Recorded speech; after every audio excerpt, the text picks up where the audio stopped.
Hello viewers, welcome to another edition of The Bridges. Today it's a special edition because we as you can see, we don't have an audience. I have one audience, so to speak, and we're going to speak on issues on bilateral trade, quality control in Nigeria, ensuring that indeed we can build a sustaining bridge that will fill up the gap of zero reject for Nigerian goods. That's the way we're going. We're going because the European Union has been in the forefront of ensuring that Nigeria falls within the competitive international market that will make way for Nigerian goods to be accepted, and not just being accepted abroad as trade, but also ensuring safety for its consumption here in Nigeria. That's at home. And in the last 3 years, the National Quality Infrastructure Program, a support program funded by the European Union, and UNIDO has been in the forefront of pushing the technicalities so that Nigeria can fall within the global best practice to export her commodities and also ensure that commodities that are consumed in country are the best for the citizen. So that's where we're going. Welcome on Bridges. And of course, my guest today is Michelle Arian, who is the ambassador and head of delegation of European Union to Nigeria and the ECOWAS since 2013. Previously, he was head of delegation of the EU to Rwanda, had earlier served as head of EU delegation to Liberia and Cote d'Ivoire. Arian is a lawyer by training. His European Union career has spanned over 25 years. Arian is a Belgian national. He's married and has 5 children. So why are we here with him? Because he's leaving Nigeria very soon. But let's put on record issues and things that he was able to achieve as head of delegation of EU. Arian, you're welcome on Thank Bridges. you very much. Thank you very much. And the first question I'd like to ask, the European Development Fund, EDF, is the European Union's main instrument for providing development aid to Africa, Caribbean, and the Pacific countries, and to overseas countries and territories. Under the 10th EDF, the National Quality Infrastructure Project for Nigeria, was signed an agreement with the federal government in 2013 to be implemented with the technical support of UNIDO. This project was extended by 15 months from 12th April 2017 to 19th July 2018 to further ensure its purpose to achieve and enshrine into the country a sustainable way of quality life. Now, considering the efforts put in by the European Union and the implementing organization, which in this case is UNIDO, how satisfied is the European Union with the achievements so far during the implementation of the projects in the country? Well, as you said, it's a project that is focusing mainly on the quality, but I think it's important to put it in the global context of our efforts together with the government of supporting the competitiveness of the products, and quality is one of the many other elements of the competitiveness of products and of a country. I think also what we are doing through this program is to directly support, in my view, the 2 main important economic policies of the government, which is on the one hand industrialization, and the second one is the diversification of the economy. And diversification of the economy means also diversification of exportations. Today, 97% of the exportations of Nigeria to Europe are made of oil and gas. So we are talking about 3% of the exportation, and that could be much more. And that's where industrialization can play a role, because we fully support also this objective of adding the value in Nigeria before exporting. So instead of exporting raw products, exporting semi-finished or finished products. Not only in food and agriculture, but that's probably a sector where Nigeria has a comparative advantage. Another important point is that You know, in this globalized economy, the finished products are made from parts coming from all kind of other countries. I always take the example of the European cars. A European car is made in Europe with parts coming from 40 countries. The same in America. A Boeing, a plane, is made from parts coming from 32 countries. So the question is not that Nigeria should produce cars or planes. No, but you can produce parts. Tires, for instance, which is a very good example because you have rubber. So you have an immediate comparative advantage because you are producing rubber, but you are exporting your rubber. Why not adding the value from the rubber to tires, and then you will sell your tires to the European manufacturers or the American or the Asian manufacturers. But within the context of good quality practice. That's the problem, because competitiveness is not only to be cheap. We don't buy cheap products, we buy good products and value for money. So not only do you have to be competitive in relation with your cost and your price, but also the quality. You have to meet some standards, right? And again, one has to be very attentive to the point that it's not only the authorities that are fixing the norms, it's also the business. If you want to export vegetables or fruits to Europe, it's not the EU that is fixing the norms. It's big retail shops like, I don't know, ShopRite or Tesco, you see, or Makro. They are fixing the norms. We are not. We are fixing a few of them in terms of hygiene and sanitary standards.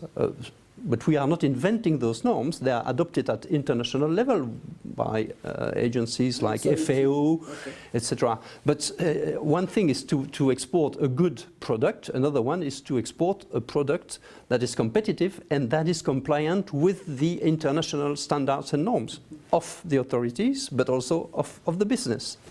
So it's very complex. Very complex. Yeah. But you need to follow in steps the standards that are there for you to be competitive, particularly on the international scene. Absolutely. And this is what the National Quality Infrastructure Program is all about. Now, would you consider this first intervention sufficient enough to realize the potential for Nigeria's quality infrastructure? If not, what other intervention is the European Union looking to provide to further strengthening and fulfill the EU's objective in Nigeria as it concerns quality infrastructure? Yes, well, actually, as I said, this infrastructure product, quality infrastructure program is part and parcel of a more global program of competitiveness.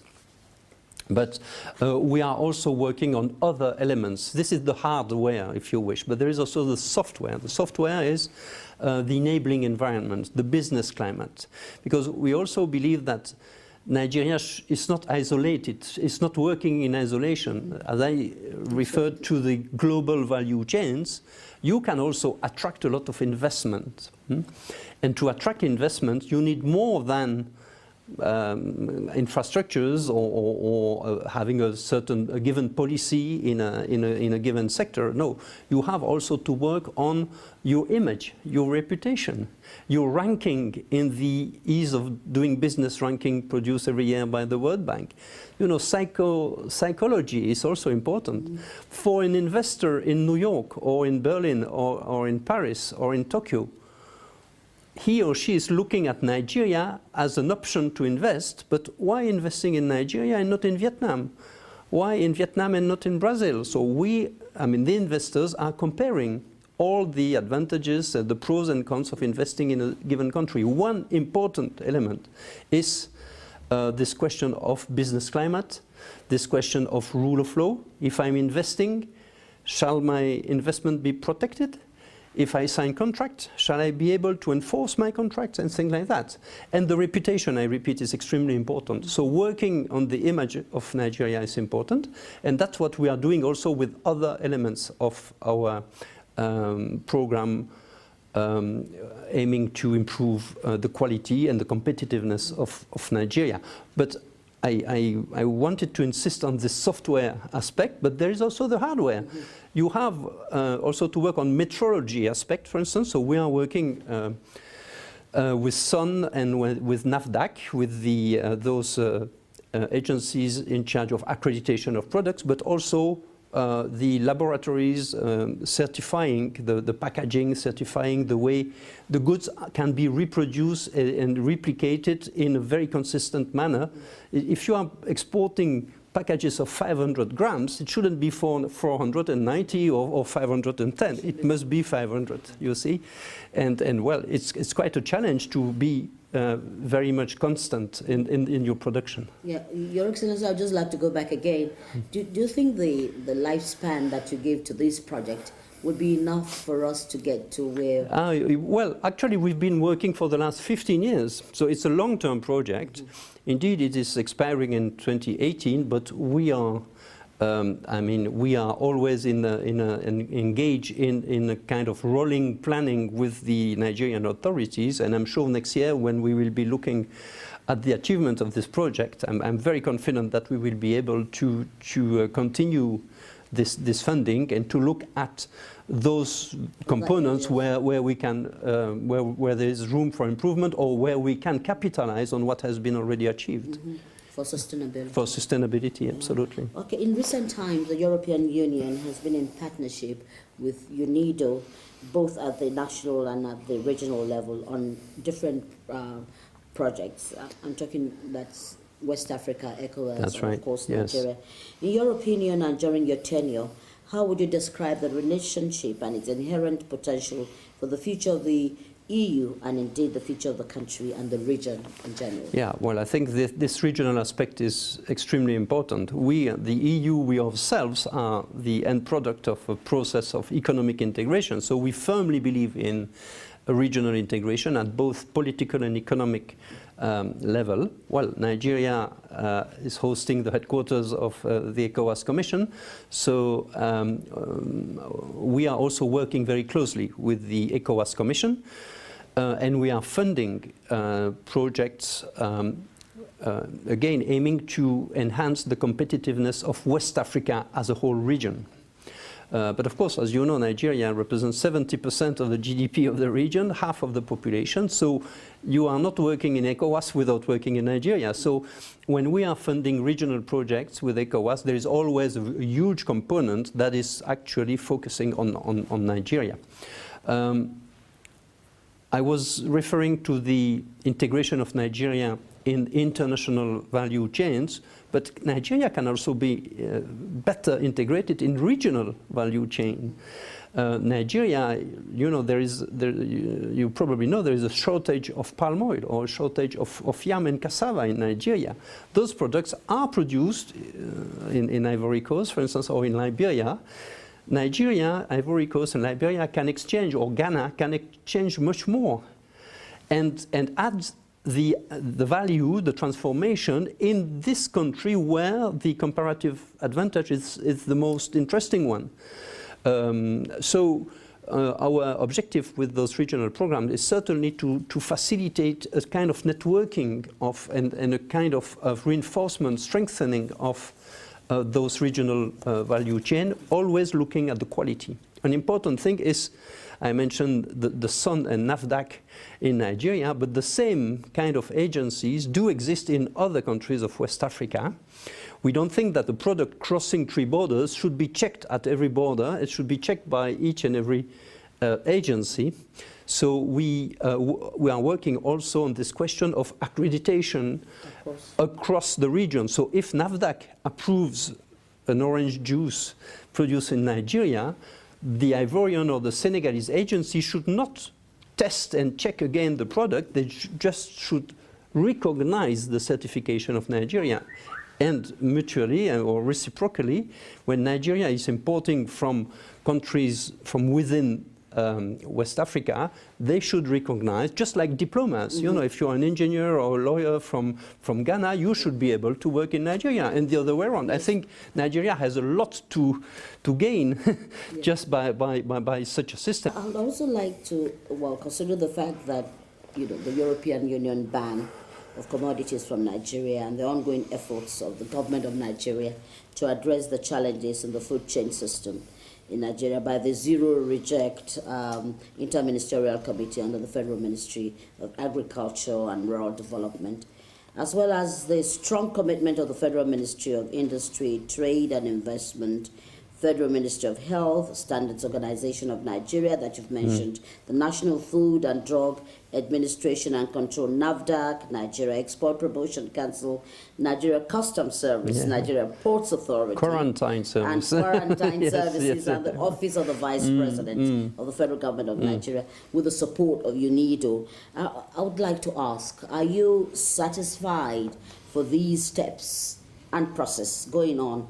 And what would you advise as the immediate and urgent step for the country in addressing this trade issue between the country and European Union member states? Yes. Well, first of all, let me clarify that there is no ban on commodities. There is one ban on one product, and those are the dried beans. Right? There have been some cases of rejections of a few containers for other products, mainly melon seeds, actually it's egusi, and sesame seeds, and a few other products like smoked catfish. All those rejections, it's not a ban, it's a rejection on a punctual and specific basis. We are talking about a few dozens of containers, but still it's a lot of money for the exporter, but it's not the entire production of Nigeria that is banned, so far from that. And the main reason for those rejections is about the quality of the products, and the objective is to protect the health of the consumers. So it's not a technical barrier, it's not a trade barrier, it's not that we want to protect the European market or not at all. We want to open our market to those exportations from Nigeria, by the way, to serve in most cases Nigerian consumers in Europe, because it's the Nigerian diaspora that is buying those products. But we are very attentive and we are very careful about the quality. And the problem there is a problem of pesticide and other toxic and residues that really are very harmful for the consumers. So, and that brings me to the question, if we at the EU are rejecting a few containers of dried beans that are toxic, what's happening to those consumers in Nigeria or in the region? Because you are exporting a lot of beans to Niger or to Benin or to Cameroon, perhaps. So this is a very serious issue, and it's directly linked to what we call pest management. So the way you, from the farm to the fork, you, all through the value chain, you really manage better the pesticide and other aspects of the quality of the product. I'd just like to go back again on the National Quality Infrastructure Program and have your assessment as implemented by UNIDO. Yeah. Would you say that the project as it is has had impact on the way things are done? Well, indeed, I think so. I mean, we are working together. The number we are monitoring very closely the rejections, but it's a very long-term effort. So what we like in UNIDO is that UNIDO, as the Industrial Development Agency of the UN system, we are really tapping the core competences of this agency. UNIDO is specialized in industrial development, so we use them. We will use WHO for an immunization program. We will use WFP for distribution of food. We will use UNICEF to target the children, So we are, and I think it's extremely important, we as donors, we as international partners, we cannot do everything everywhere, be in every sector. No, we must organize what I call a division of labor among partners. Strengths. Absolutely. So we are providing grants, but we are not providing loans, right? For some productive projects, it's better to have a loan than a grant. So those development banks, like the World Bank or the Africa Development Bank, should be used to finance, it's just an example, to finance projects that are immediately profitable, like a power station. You produce electricity, you sell the electricity, and with your income, you pay back the loan. But to finance an immunization campaign, that doesn't provide any income. It's not financially profitable. It is economically profitable, but not financially. So you better use the grant for health and the loans for electricity. And that is valid for many other sectors. Yes. Are you satisfied with what NQIP is doing? Yes, of course we are. That's precisely why we are looking at the next step already. Okay. Yes. Fantastic. Now, looking back to the first day, let's digress a little from projects, economy, and trade. Looking back to the first day you stepped into your office as the EU head of delegation to Nigeria. I mean, if you have to evaluate your efforts in office and your time spent here with the people of Nigeria, in what ways would you like to be remembered? I think there are two important factors to take into consideration, and one is to fully recognize the federal character of the country. This country is made of 36 states, and I think it's important not to stay in Abuja or to go from time to time to Lagos. No, what I want to, you ask me how I would like to be recalled or remembered. Well, as somebody who's been crisscrossing the country and I've been everywhere in this country, maybe 2 or 3 states I've not been in, but I've been in more than 30 states of Nigeria, and I think it's extremely important because of the different challenges that each and every diversity. I mean, you are not working in Katsina or in Sokoto just like you're working in Abia or in Akwa Ibom. That for sure. Even geographically, the climate is different, the people are different, the comparative advantages of Akwa Ibom is different from Katsina. That's one thing. The other thing is that we as diplomats or international partners, we work a lot with the authorities. But what's really makes the difference in Nigeria is the Nigerians. So it's not working with Nigeria that is important, it's working with Nigerians. And when you see this vibrant private sector, this dynamic civil society, that's where really the comparative advantages of Nigeria are, the people.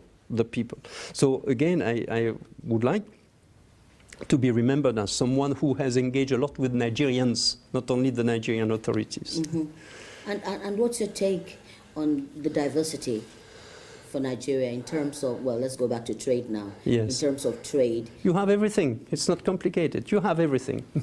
You have not only oil and gas, but you have coal, you have minerals, a lot of solid minerals, and of course your land. You can farm everything. You can produce what you need to eat and to drink. You can produce in Nigeria, but you are not exploiting enough those resources. You have a fantastic source of oil and gas, in particular gas, more gas probably than oil. That gas can be used to produce electricity. And you definitively have to multiply by 10 your production and your consumption of energy, in particular electricity. So that is certainly something I would give absolute priority. Okay. And finally, on National Quality Infrastructure Program.